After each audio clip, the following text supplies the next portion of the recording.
Здравейте, аз съм Сандра и най-накрая съм си у дома в новата ми кухня, оборудвана благодарение на IKEA и NEF. В този епизод на Вкъщи с Сандра ще ви покажа една традиционна, припозната като традиционна класическа рецепта за пълнени чушки с ориз и кайма.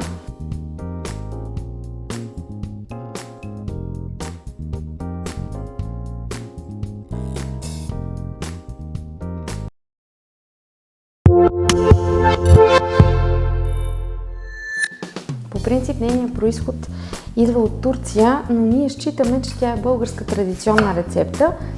Една от първите стъпки за приготвянето на тази рецепта е да нарежа лук, чесън и моркови на много ситни купчета. И ще ви покажа няколко трика как да се справите по-бързо с тази задача.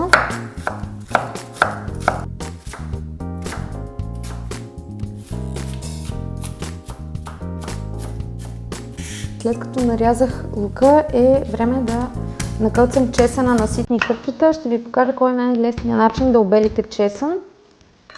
Важно е просто да го притиснете внимателно с нож и люспата се отделя с пълна лекота.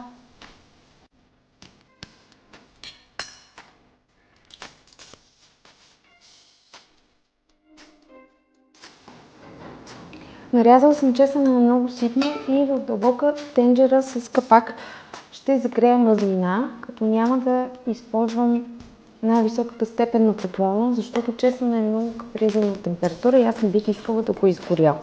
Тоест, ако вашия котлон максималната му степен е 9, можете да използвате 4 или 5, за да задушите чесъна, и след като той е задушен, ще добавя ситно накълцан лук и след това ще добавя моркова.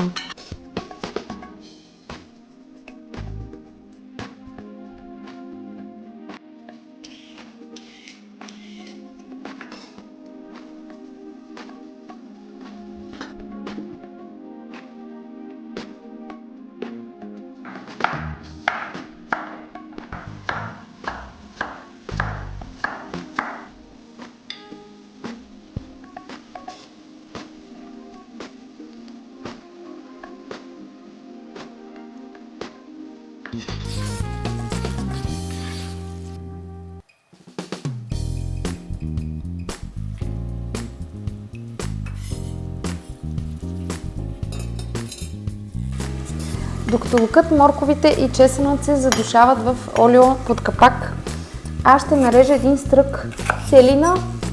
Целината може да я намерите и като селери в магазина.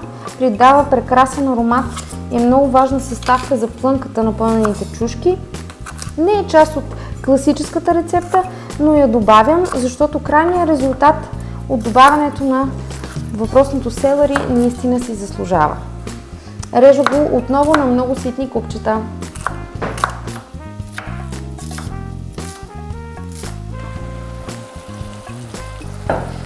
Прибавям го в тенджерата и през това време ще натържа 2 домата на едрото ренде.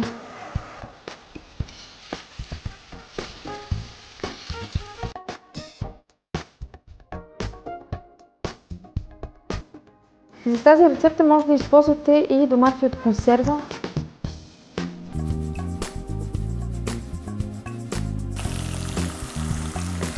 Време е да добавя каймата към лука, чесъна, морковите и целината. Бъркам през цялото време, за да стане на трохи, и когато каймата се позлати, продължавам да добавям съставки към плънката за пълнените чушки.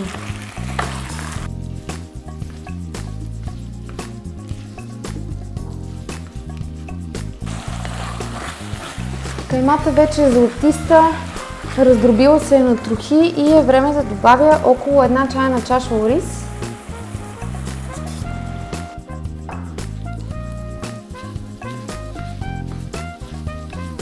Разбърквам и добавям изтърганите домати, които оризът трябва да поеме.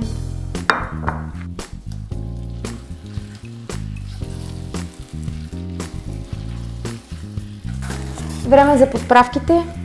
Червен пипер, около 1 супена лъжица, шубрица, 1 супена лъжица и черен пипер.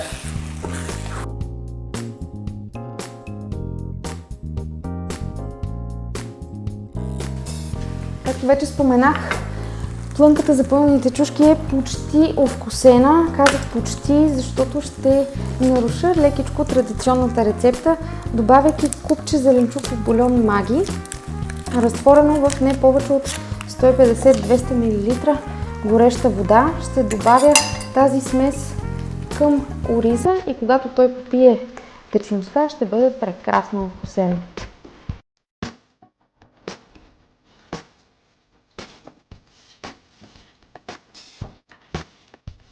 Докато плънката се задушава за още няколко минути под капак, ще накълцам наситно пресен магданоз. Добавям го след като плънката е готова, за да се запази максимално свежестта на магданоза. Прибавям, разбърквам, показвам ви един кулинарен трик и пълня чушките.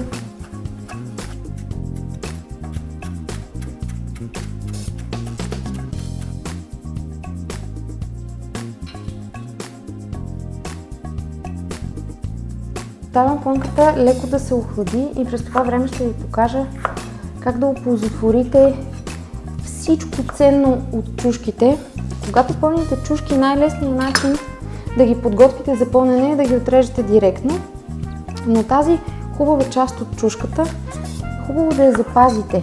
За да я запазите, достатъчно е просто да изрежете ето по този начин месото на чушката, да го нарежете на купчета, да го сложите в едно пликче и да го приберете в камерата, защото може през зимата да ви се прииска да си направите супа, зеленчукова супа, и то по много бърз начин. И по този начин чушките ще ви бъдат готови, подготвени. Ще ви покажа в каква торбичка можете да ги поставите.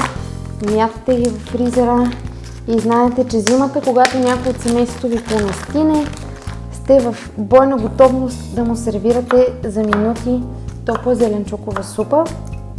И също така няма да сте изхвърлили една немалка част от месото на червените чушки.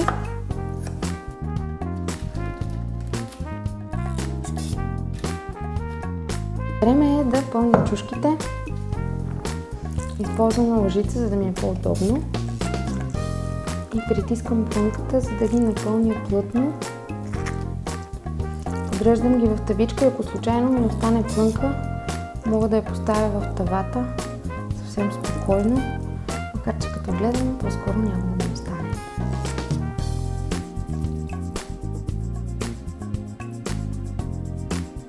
Заливам ги с малко вода, колкото да покрие дъното на тавата, и ги поставям да се пекат при 180 градуса за около 45 минути.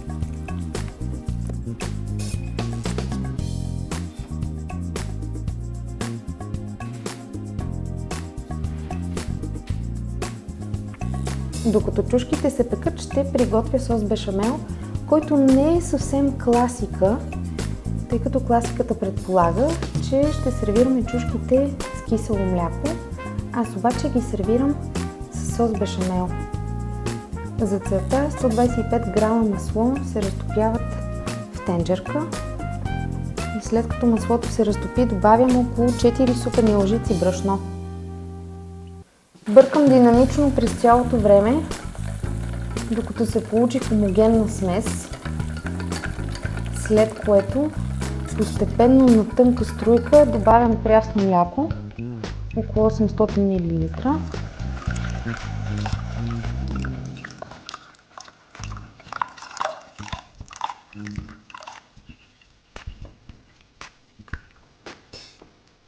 И бъркам, докато сосът се сгъсти.